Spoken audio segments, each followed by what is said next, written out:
Let's go over to the Packers, who had one of the coolest moments of the draft was Mark Murphy coming out, and Mark had a little bit of a spiel to me that went on a bit too long, but I think he salvaged it at the end. He had a right to do that. He has worked. The lesson we got, or the message we got talking from people around Green Bay, is he has worked so hard for so many years to bring this event to Green Bay. And it was an unbelievable success. I mean, who would have thought that they had to shut things down? They had to stop people from entering because there were so many people. Twice the population of Green Bay, Wisconsin was at Lambeau Field that day, and it was amazing. Oh, it was great. And I loved when he goes, for the first time in 23 years. and you could hear from where we were inside the draft room how loud the crowd was getting. And we had the privilege of being able to actually talk with Matthew Golden. Jack did before and after the draft, asked him a few questions, and it wasn't on the vlog that we put out. And if you haven't seen it, you should really go check out our vlog that we put out on this Green Bay trip.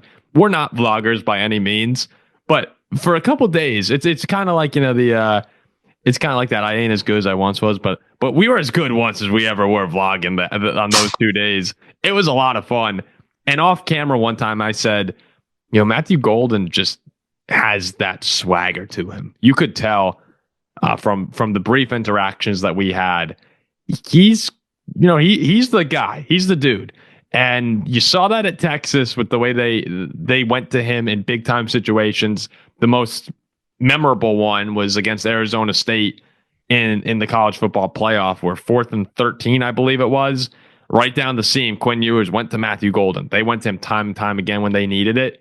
And that's what the Packers want. We were joking afterwards about him having to become the number one receiver, and that would the Packers want him as the number one?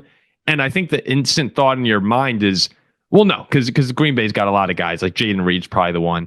But then when you think about it, they probably want Matthew Golden to go in there and to become the number one receiver. I love Jaden Reed. But Matthew Golden, as a first-round pick, there are expectations there. And the Packers fans are so excited. I mean, it is wild excitement surrounding this guy.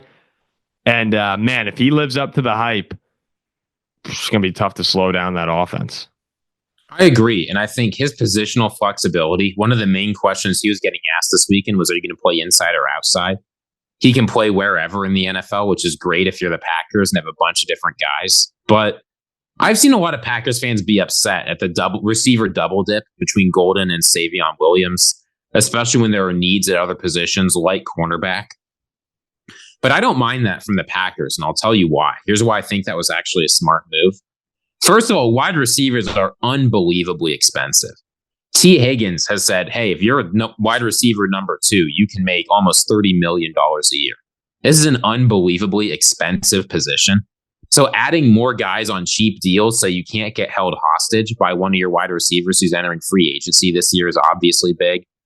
But second, I've heard a lot of Packers fans saying we don't need another receiver. We didn't need to add a guy after Golden because we've got so many guys, Dobbs, Reed, Wicks, that can take a step forward this year.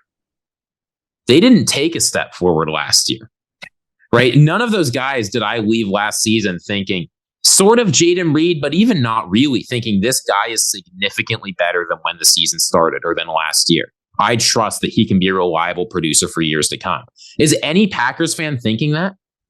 I don't know if any of them actually were better at the end of last season. Yeah, I mean, you have to squint.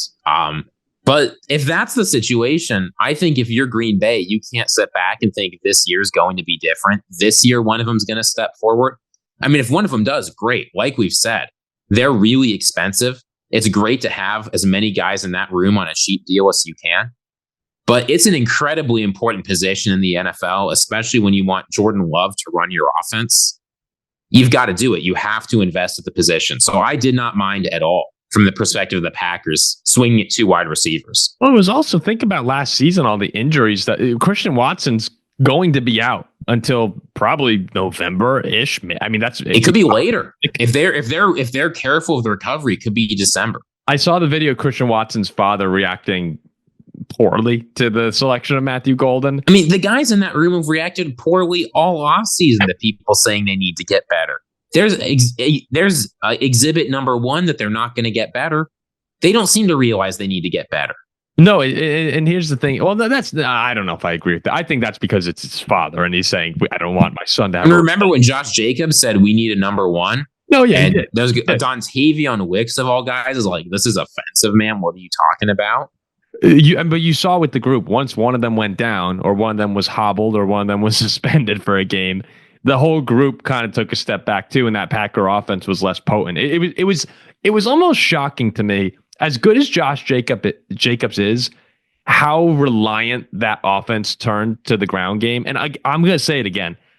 I really believe that the Jordan Love injuries were a huge factor, not a small factor, a huge factor. No doubt. His passing attack last season and him getting healthy will be a big turnaround for that offense. I do believe that. Some people disagree. That's how I feel.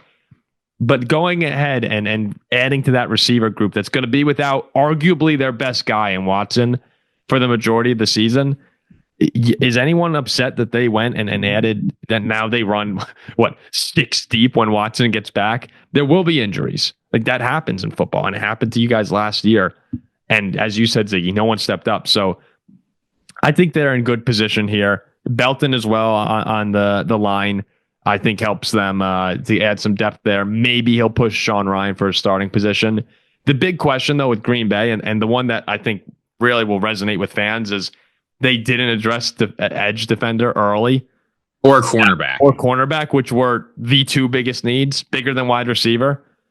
And that's where I kind of raise my eyebrow a bit and go, like it could come back to haunt you a little here. But we'll have to see what happens with Jair. If Jair stays, the cornerback room I'm okay with. Everybody I trust in Green Bay says Jair's completely gone. There's no chance he sticks around, which I have a hard time believing or understanding. Weird given their actions lately. Well, I get that. The thing is, the Jair situation has to be resolved soon because they can't stop him from showing up to training camp, or at least I don't think they will. I don't think they're going to guarantee that training camp money. If he gets hurt, they're on the hook for the whole contract. Like, they missed their chance to get draft capital this year. It's becoming harder and harder for me to see how that separation is going to work. Well, we'll see, too, what happens. But the defense was good last year, despite the injuries, despite everything else. If the offense were significantly better, that would have been a Super Bowl contender. And I'll say one last thing about this, because you mentioned Josh Jacobs and the amount of work that he had to do last year. I think people have forgotten that Josh Jacobs is a guy with a real injury history. You remember the season before he signed with the Ziggy Packers. Well, I mean, he took that quad injury against Minnesota, if you remember that, had to miss a game or two. In 2021, he had a bunch of injuries. At Ole Miss, he had a bunch of injuries. Packer fans are not gonna like listening to this. No, I love Josh Jacobs. I think any running back, it is dangerous to give them 300 carries.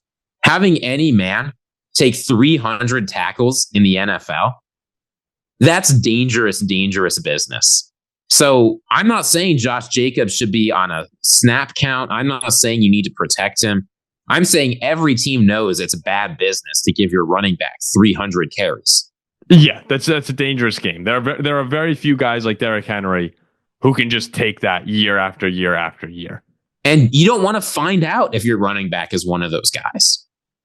Green Bay's hoping that either the two edges they took on day 3, Sherrell out of Texas and Oliver out of Oklahoma State, they're hoping one of those guys can come and be an impact. Now, again, you're talking about day 3 guys, so the expectations can't be too high.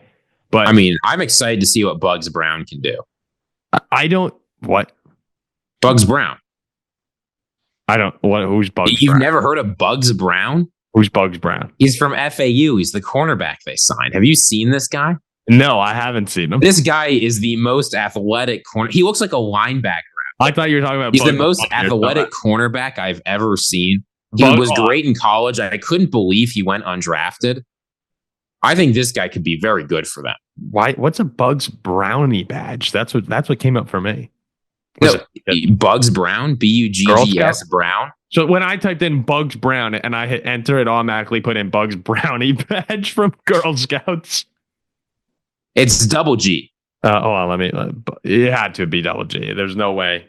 Bugs No, I know who Bugs Brown is. Brown. Bugs Bunny, I know. Bugs, Kazir Brown. He goes by Bugs. I mean, I love that's a great nickname. Let's see. Yeah, I can see why Gutekunst took him. Like, you look at his RAS, this guy was an unbelievable athlete. Bugs Brown put on a show at his pro day. Sharp, explosive, and ready for the next level. The grind never stops. 30. I mean, just look at a picture of this guy. If you're watching the show right now, just Google Bugs Brown. And I'm looking at Bugs Brown. The dude's got. He looks like a linebacker. Come on, pause. Dude's got an impressive body. I mean, that picture of him in the FAU jersey with the like gigantic biceps. All right, slow down. It's like you slow down. This guy is going to mess some people up in the NFL. That's what I'm saying. 6'1", 224, 24 bench. You don't see cornerbacks like this. 4.38 40-yard dash, 10-foot 1-inch broad. That's pretty unreal. Yeah, look, Bugs Brown. I'm saying, if you're saying they didn't address the cornerback position, then why did they sign Bugs Brown?